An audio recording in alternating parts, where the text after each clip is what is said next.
குருவாழ்க, குருவே துணை. என் உலக ஜோதிடம் யூடியூப் சேனலுக்கு உங்களை அன்போடு வரவேற்கின்றேன். சேலத்திலிருந்து உங்கள் ஆஸ்ட்ரோ ஸ்ரீ பூங்கொடி. ஜோதிட ஆலோசனைக்கு என்னை தொடர்பு கொள்ளலாம். 9344519140 இந்த எண்ணுக்கு என்னை தொடர்பு கொண்டு நீங்கள் உங்கள் கேள்விகளை கேட்டு தெரிந்து கொள்ளலாம்.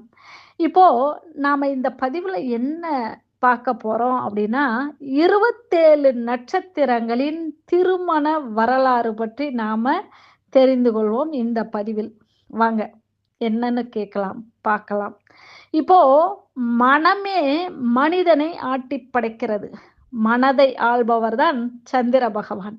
இந்த சந்திர பகவானுக்குரிய பூஜைகளை, தான தருமங்களை முறையாக செய்தால் சஞ்சலமான இந்த மனதை மாற்றி அமைதி அடைய செய்வார்.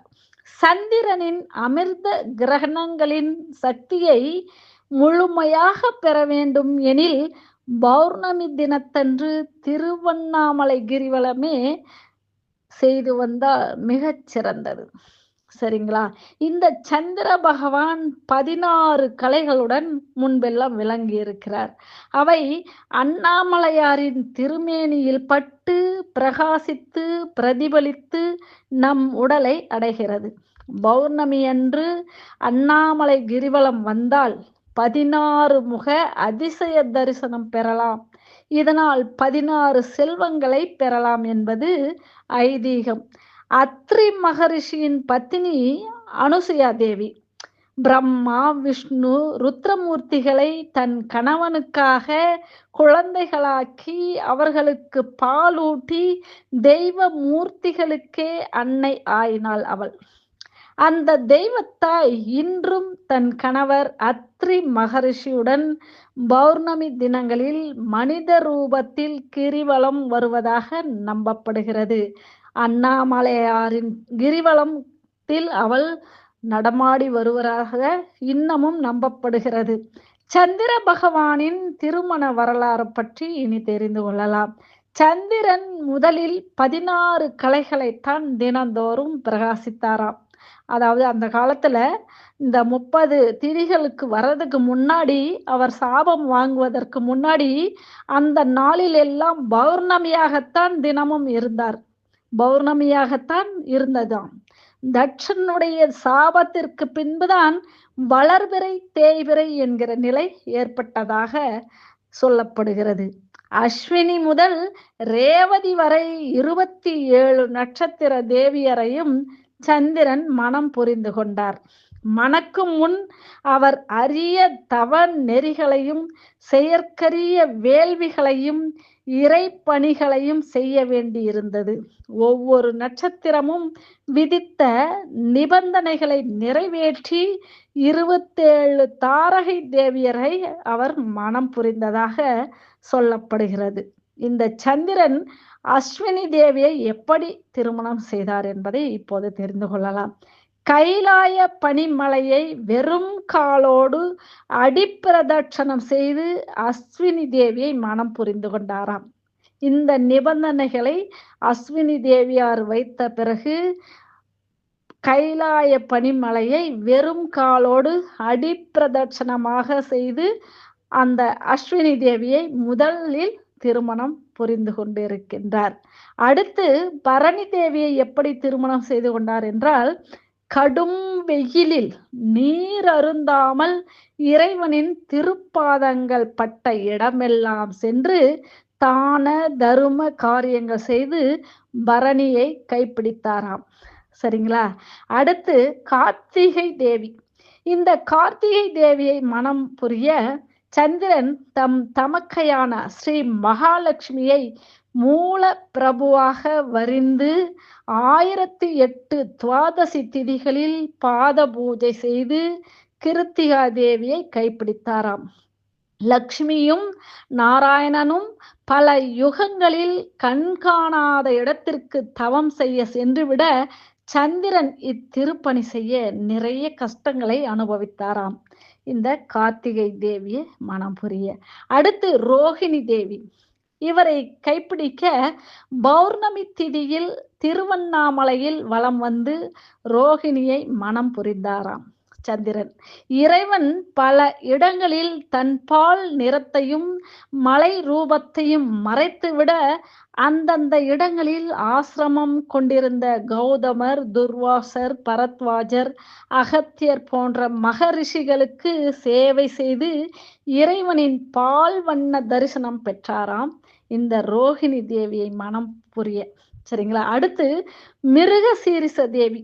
இந்த தேவியை கைப்பிடிக்க பிரபஞ்சம் எங்கும் இரட்டையாக பிறந்தவர்களில் இருவருக்குமே எப்போதும் நல்லெண்ணங்களே தோன்றி நற்காரியம் செய்பவர்களுக்கு தபோபலனை அளிக்க வேண்டும் என மிருகசீரிச தேவியின் வரத்தை கடுமையான இன்னல்களுக்கு இடையே நிறைவேற்றி தேவியை மனம் பிடித்தாராம். சரிங்களா? இந்த மிருகசீரிச தேவியை.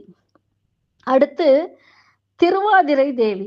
இவர் சரபேஸ்வரர், நரசிம்மர், உக்ரக பிரத்யங்கரா மாலினி, உக்ரக பிரத்யங்கரா மாலினி, சூலினி, காளி போன்றவர்களின் உபாசகர்களுக்கு கடுமையான நியதிகள் உண்டாம்.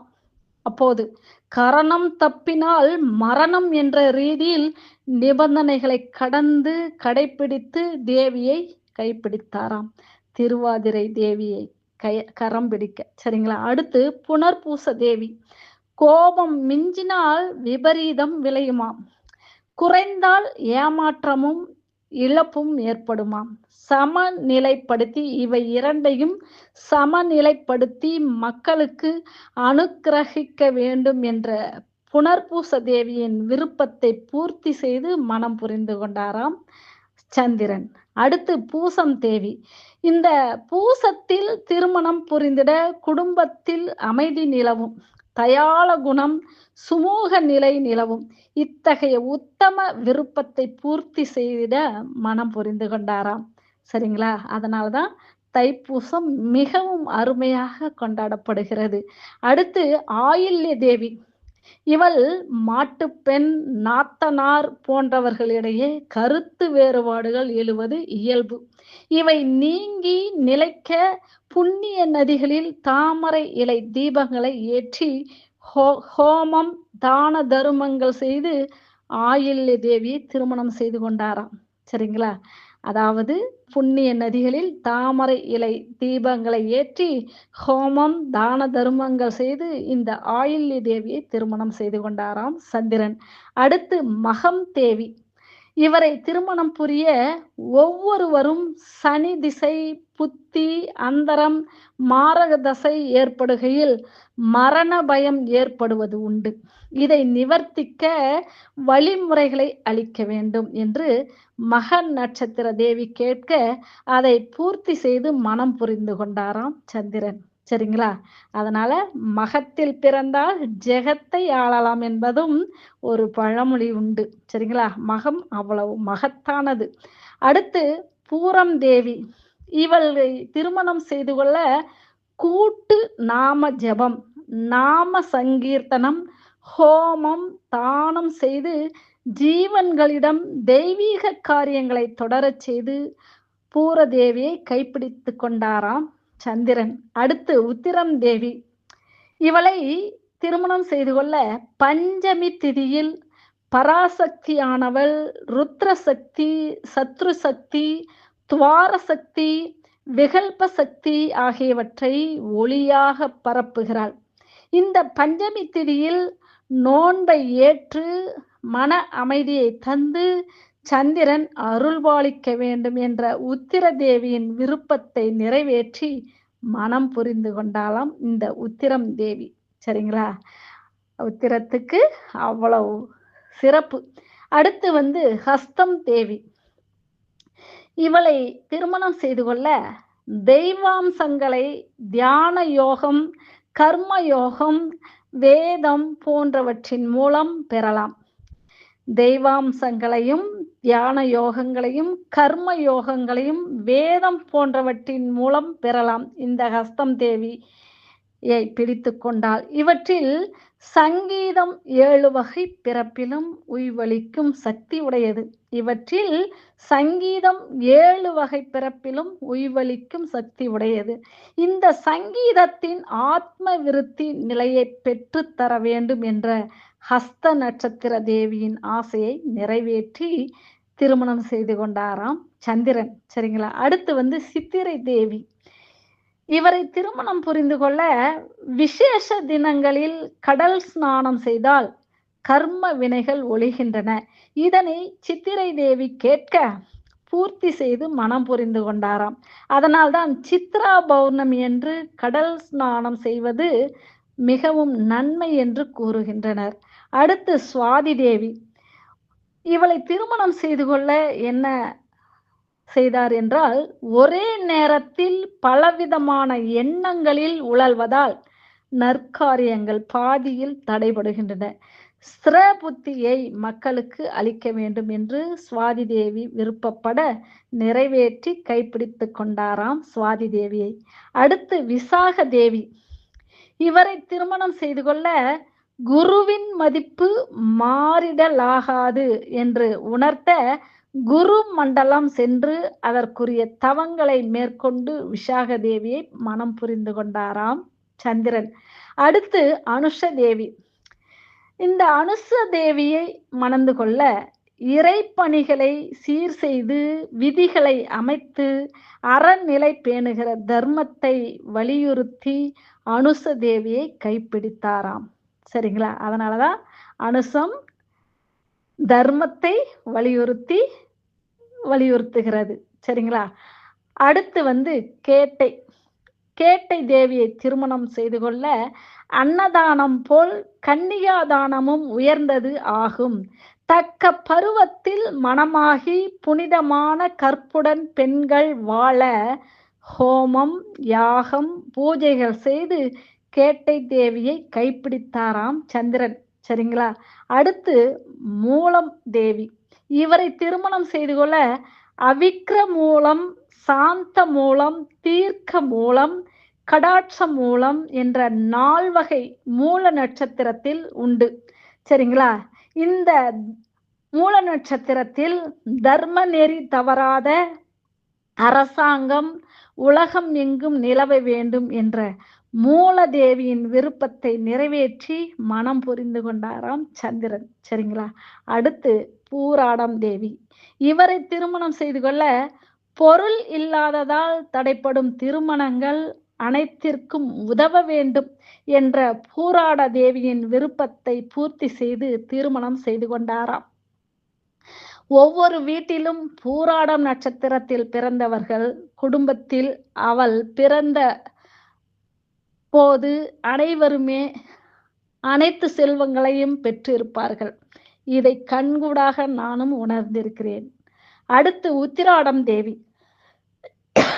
இந்த உத்திராடம் தேவியை மணந்து கொள்ள அன்னம் கொதிக்கிற போது ஏற்படும் உலைக்கு பல தெய்வீக சக்திகள் உண்டு. உலை கொதித்தால்தான் நாட்டில் வளம் ஏற்படும். உலை கொதித்தல் சுபிட்ச அட்சய தேவியாகும். உலை கொதித்தல் சுபிட்ச அட்சய தேவியாகும். இந்த மங்கள தேவியின் புகழ் விளங்க செய்ய வேண்டும் என்று உத்திராட தேவியின் வேண்டுகோளின்படி செய்து, இந்த தேவியின் வேண்டுகோளின்படி அதே போல செய்து சந்திரன் தேவியை, இந்த தேவியை அதாவது உத்திராடம் தேவியை மணந்தாராம். சரிங்களா? அவருடன் சங்கமித்தாராம். சரிங்களா? அடுத்து திருவோண தேவி. இவரை திருமணம் செய்து கொள்ள திருவோண நட்சத்திரத்தன்று மகாவிஷ்ணுவை வணங்கி முறையாக விரதம் மேற்கொள்கிறவர்களுக்கு பலன்கள் அபரிதமாய் பொழியும். சாந்தி பூஜைகள் செய்து உலகத்தாரை உய்விக்க வேண்டும் என்று திருவோணம் தேவி ஆசைப்பட அதை நிறைவேற்றி மனம் புரிந்து கொண்டாராம் சந்திரன். அடுத்து அவிட்டம் தேவி. தேக பலத்துடன் புத்தியும் யுக்தியும் சேர வேண்டும், ஆயுள் பலத்துடன் நன்மதி சேர வேண்டும் என அவிட்ட தேவி ஆசைப்பட அதை நிறைவேற்றி அவரை மணந்து சங்கமித்தாராம். இந்த அவிட்டம் தேவியை சந்திரன் மணந்தபோது. அடுத்து சதயம் தேவி. இவரை திருமணம் செய்து கொள்ள சனீஸ்வரருடைய உக்கிர நாளில், சதயம் நட்சத்திரம் கூடிய நாளில் சந்திரனை வழிபட உக்கிரம் குறையும். சாயாதேவியும் சந்திரனும் 6 அடி உயரம் கொண்ட சிவலிங்கத்திற்கு வழிபாடு செய்து தம்பதி ஆகினார்களாம். இந்த சதயம் தேவியை திருமணம் செய்து கொண்ட சந்திரன். சரிங்களா? அடுத்து பூரட்டாதி தேவி. இவரை திருமணம் செய்து கொள்ள பூலோகத்தில் பாகப் பிரிவினையால் குடும்பங்கள் சிதறலாகாது என்ற பூரட்டாதி தேவியின் ஆவலை பூர்த்தி செய்து மனைவியாக்கி கொண்டாராம். சரிங்களா? பூலோகத்துல பாகப் பிரிவினால், அந்த பாகப் பிரிவினையால் குடும்பங்கள் சிதறி போய்விடக் கூடாது என்று வேண்டிக் கொண்டு அவரை திருமணம் செய்து கொண்டாராம். அதை நிறைவேற்றி திருமணம் செய்து கொண்டாராம் சந்திரன். அடுத்து உத்திரட்டாதி தேவி. இந்த உத்திரட்டாதி தேவி திருமணம் எப்படி நடந்தது என்றால், கருமித்தனம், உலோபத்தனம் இரண்டுமே இறைநெறிகளுக்கு ஆகாது. இவற்றை ஜீவன்களிடமிருந்து அகற்ற வேண்டும் என்ற உத்திரட்டாதி தேவியின் ஆசையை பூர்த்தி செய்து அவரை கரம் பிடித்தாராம். சரிங்களா? எப்படியெல்லாம் ஆசைப்பட்டு உத்திரட்டாதி தேவி மனம் புரிந்து கொண்டிருக்கிறார் பாருங்கள். ஆகையால் உத்திரட்டாதியில் பிறந்தவர்கள் எப்போதுமே அவர்கள் அன்பு நிறைந்தவர்களாக இருப்பார்கள். அடுத்து ரேவதி தேவி. இவர் மனம் முடிக்க சுயநலம், சுயஸ்துதி, சுயபுராணம் ஆகிய 3 வழியில் அகந்தை பெருக, பக்தி மங்கும். எனவே இவற்றை அழிக்க வேண்டும் என்று ரேவதி விரும்ப அதை பூர்த்தி செய்து மனைவியாக்கி கொண்டாராம் சந்திரன். சரிங்களா? இவர்களெல்லாம் மனமுறிய எப்படியெல்லாம் நிபந்தனை செய்திருக்கிறார் பாருங்கள். இதெல்லாம் தெரிந்து கொண்டு அந்தந்த நட்சத்திரத்தில் பிறந்தவர்கள் அவரவர்களுக்குரிய நட்சத்திர தேவியால் தான் அவரவர் வாழ்க்கை சீராக அமைகிறது என்பதை உணர்ந்து அவரவர்களுக்குரிய நட்சத்திர லிங்கத்தை தினமும் தியானித்து வழிபட வேண்டும். குறைந்தது மாதம் ஒரு முறையேனும் அவரவர் நட்சத்திர தினத்தன்று திருவண்ணாமலை கிரிவலம் வருவதல் மிகவும் நல்லது. நன்றி. மீண்டும் அடுத்த பதிவில் சந்திப்போம். வாழ்த்துக்கள். அனைவருக்கும் வளங்கள் யாவும் பெருகட்டும். நன்றி.